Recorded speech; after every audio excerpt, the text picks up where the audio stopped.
A one-day sensitization workshop was organized in Abuja by Center for the Study of the Economics of Africa, CSEA, with focus on the overview of Nigerian labor force statistics to an analysis of the data's implications.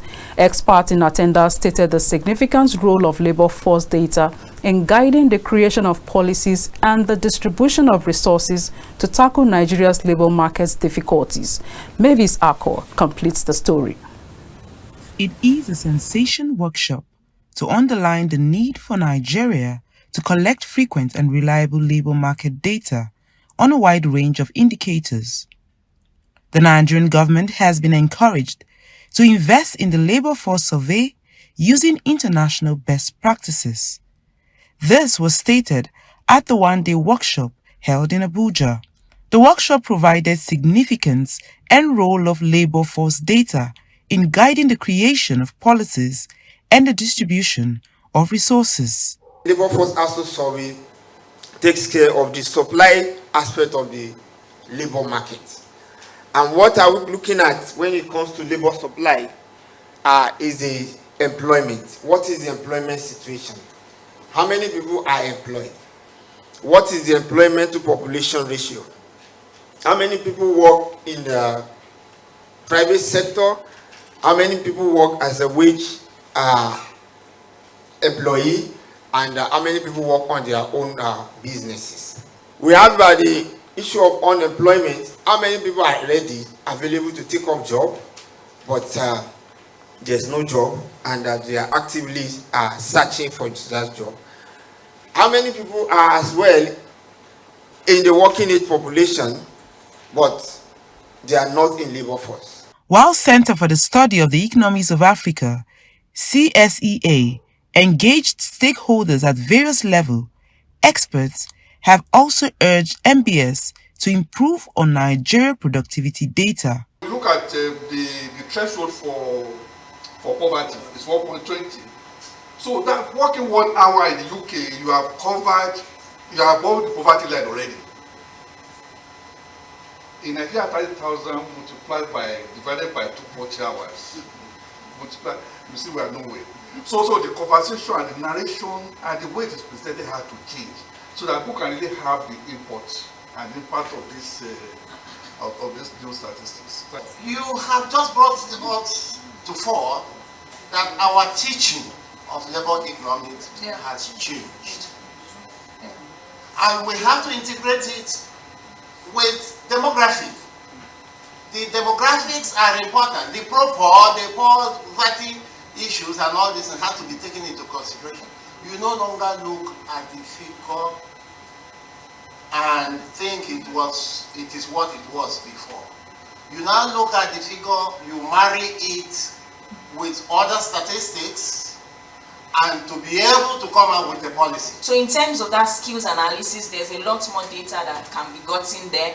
Also in terms of the state analysis, so I did see that NBS is getting data across all 37 states. Okay, but how disaggregated is that data? Does it tell us some of the emerging opportunities in some states, right? We know many of our states are doing a lot in agri, but we also know that there are some emerging trends around provision of services. So aside Lagos State, where do we have other states that can lead on the tech innovation and services, not just to Nigeria, but even export it and impact on our GDP? And also that's another area that I think there can be more synergy and more feeding in. Discussions continued on labor force data as well as advocating for policies that promote decent work. You see decent work as a 4-dimension. Right at work, this is one of the dimensions. Job creation, to have productive work, is the second dimension. Social protection is the third dimension. And the fourth dimension is what is called social dialogue between government, workers, and employers, what ILO calls tripartism.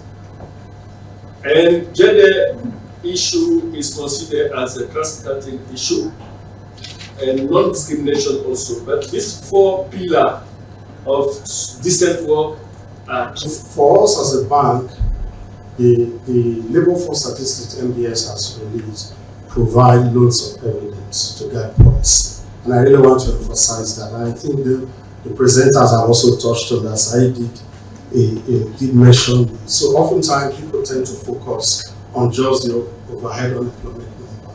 But for us at the bank, we are seeing beyond just the number. You see, there's a proven way to get out of poverty. Proven. Gainful employment. Anywhere, anytime. So gainful employment provides an escape out of poverty. And so for us as a bank that are very passionate about this, how to get people out of poverty, the labor force statistics provide evidence for us to have targeted intervention. The new methodology adopted was highlighted. Instead of pegging the working age population at age 64, which we have been used to in the country, we now have working age population defined as those that are 15 years and above, not 15 years to 64 as we have it before. We also have in this new methodology the proper way to measure the number of hours that people work to be classified as employed. Understand that, this change of methodology, what does it mean for people that use this data for research, that huge drop in the figure, and then also in terms of the application of it, to inform policy, what does that mean? A key issue there is that the MBS is passing a message to us. Don't put too much emphasis on employment figures. There are other labor market figures that are actually more important. We have what we call the working poor.